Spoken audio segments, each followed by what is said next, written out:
To Autumn by John Keats. Season of mists and mellow fruitfulness.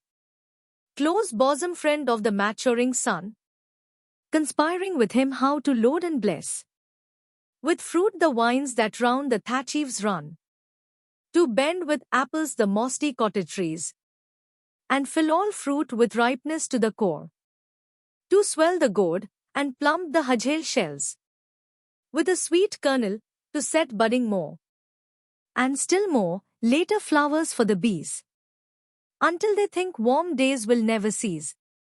For summer has o'erbrimmed their clammy cells.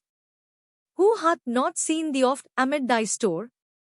Sometimes whoever seeks abroad may find thee sitting careless on a granary floor, thy hair soft lifted by the winnowing wind, or on a half-ribbed furrow sound asleep, drowsy with the fume of poppies, while thy hook spares the next swath and all its twined flowers. And sometimes like a gleaner thou dost keep steady thy laden head across a brook, or by a cider press, with patient look thou watchest the last oozing hours by hours. Where are the songs of spring? Eh, where are they? Think not of them, thou hast thy music too, while barred clouds bloom the soft dying day, and touch the stubble plains with rosy hue.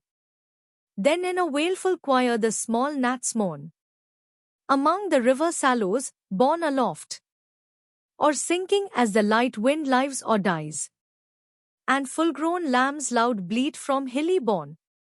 Hedge crickets sing, and now with treble soft the redbreast whistles from a garden croft, and gathering swallows twitter in the skies.